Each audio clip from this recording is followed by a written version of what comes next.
America और Iran के बीच पिछले 40 दिनों से चल रहे युद्ध पर आखिरकार युद्ध विराम हो गया।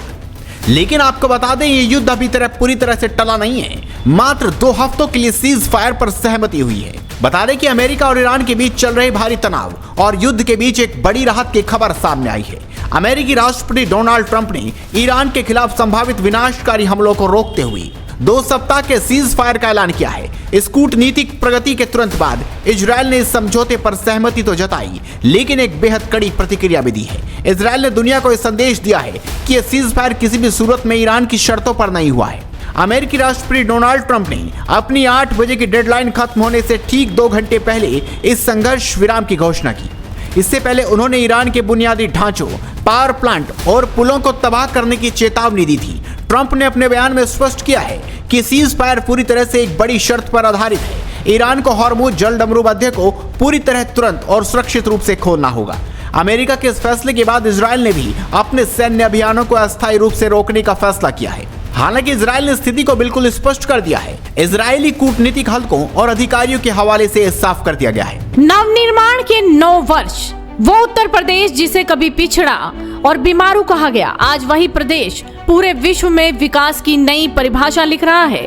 पिछले 9 वर्षों में उत्तर प्रदेश ने सिर्फ अपनी तस्वीर नहीं बल्कि अपनी तकदीर बदली है। मुख्यमंत्री योगी आदित्यनाथ के नेतृत्व में आज यूपी का मतलब है सुरक्षा, सुशासन और समृद्धि। जहां कभी डर का साया था, आज वहां अपराधियों के मन में खौफ और आम जनता के मन में अटूट विश्वास है।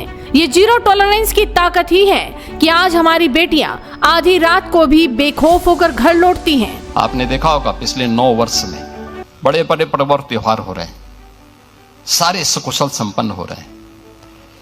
कहीं कोई शांति भंग की बात नहीं करता है, कहीं कोई अराजकता की बात नहीं करता है, कहीं कोई फिरौती की बात नहीं करता है, कहीं कोई दंगा नहीं है, कोई फसाद नहीं है, कोई गुंडा टैक्स नहीं है। आज कहीं भी इस प्रकार की स्थिति नहीं है और उत्तर प्रदेश निवेश के एक बेहतरीन गंतव्य के रूप में अपने आप को स्थापित किया है। आज उत्तर प्रदेश की पहचान एक्सप्रेसवे प्रदेश के रूप में है। पूर्वांचल से बुंदेलखंड तक फैला सड़कों का जाल और जेवर से कुशीनगर तक उड़ते विमान। आज यूपी ने दूरियों को मिटाकर तरक्की की नई रफ्तार पकड़ी है। दुनिया भर के निवेशकों का भरोसा आज इस माटी पर है। ग्लोबल इन्वेस्टर समिट से लेकर एक जनपद एक उत्पाद तक यूपी अब भारत की अर्थव्यवस्था का ग्रोथ इंजन बन चुका है। हमारे युवाओं के हाथ में अब कट्टा नहीं बल्कि रोजगार और तकनीक है और इस आधुनिकता के साथ खड़ा है हमारा गौरवशाली इतिहास। अयोध्या में प्रभु श्री राम का भव्य मंदिर हो या दिव्य भव्य काशी विश्वनाथ धाम, हमने अपनी विरासत को संवारा भी है और निखारा भी है। ये 9 वर्ष सिर्फ सत्ता के नहीं बल्कि जन जन के सेवा के हैं। ये 9 वर्ष हैं उत्तर प्रदेश के नव निर्माण के। विकास की लहर अब रुकने वाली नहीं है। नव निर्माण के 9 वर्ष, बदल गया उत्तर प्रदेश। ईरान ने एक 10 सूत्रीय प्रस्ताव पेश किया था जिसमें सभी प्रतिबंधों को हटाने, अमेरिकी बैंकों में फ्रीज किए गए फंड्स को जारी करने और युद्ध को स्थायी रूप से बिना किसी शर्त के खत्म करने जैसी बातें शामिल थी। इजरायल ने स्पष्ट किया है कि सीज फायर इन मनमानी शर्तों को मानकर नहीं किया गया है। इजरायल का स्पष्ट मानना है कि ये रोक सिर्फ इसलिए क्योंकि अमेरिका ने हॉर्मुज जलडमरू मध्य से नाकेबंदी हटाने का अपना लक्ष्य मनवा लिया है। जैसे कि ईरान इस जलडमरू मध्य पर कोई भी अड़चन पैदा करेगा, सीज फायर टूट जाएगा। इजरायल इसे अपने और अमेरिका की सैन्य शक्तियों की जीत मान रहा है, जिसके खौफ ने ईरान को बातचीत की मेज पर आने के लिए मजबूर कर दिया।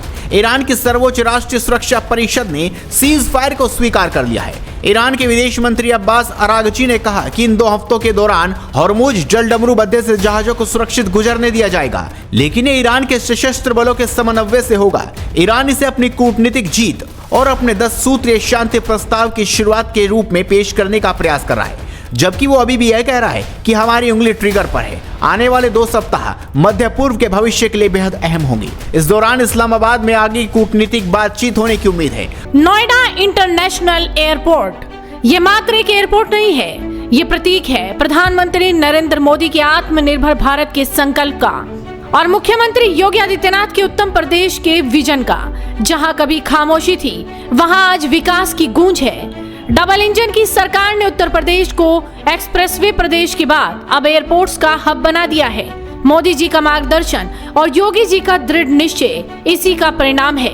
नोएडा इंटरनेशनल एयरपोर्ट एशिया का सबसे बड़ा और दुनिया के सबसे आधुनिक एयरपोर्ट्स में से एक। डिजिटल चेक इन से लेकर जीरो एमिशन तक ये एयरपोर्ट तकनीक और परंपरा का अद्भुत संगम है। यहाँ की वास्तुकला में आपको बनारस के घाटों की भव्यता और आधुनिक भारत की रफ्तार दोनों दिखाई देंगी।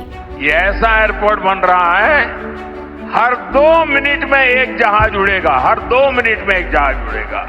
जेवर का ये एयरपोर्ट डबल इंजन सरकार की कार्य संस्कृति भी, इस कार्य संस्कृति का भी बहुत अच्छा उदाहरण है।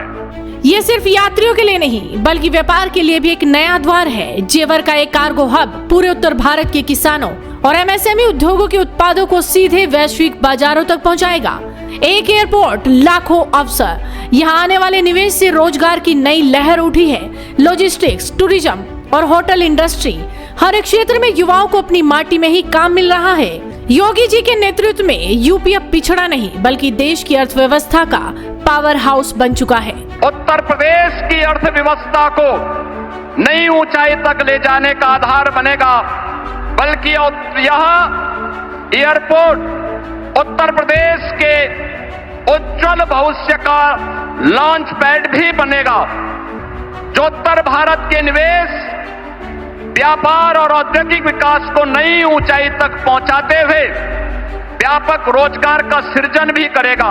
मोदी जी कहते हैं यूपी प्लस योगी बहुत है उपयोगी और जेवर का एयरपोर्ट इस बात का सबसे बड़ा प्रमाण है।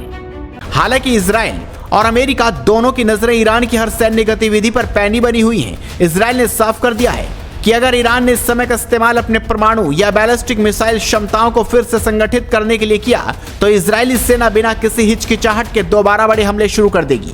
ये संघर्ष विराम फिलहाल एक रणनीतिक ठहराव है, कोई स्थायी शांति समझौता नहीं। हालांकि अमेरिका और ईरान के बीच चल रही भारी तनाव और युद्ध के बीच 2 हफ्ते का सीज फायर का ऐलान तो हो गया है, लेकिन अब देखना होगा 2 हफ्ते बाद किस तरह की तस्वीर देखने को मिलती है। आप इस खबर पर अपनी राय दीजिए, साथ ही इस वीडियो को लाइक कीजिए, शेयर कीजिए और आपके अपने चैनल हेडलाइंस इंडिया को अभी सब्सक्राइब कीजिए।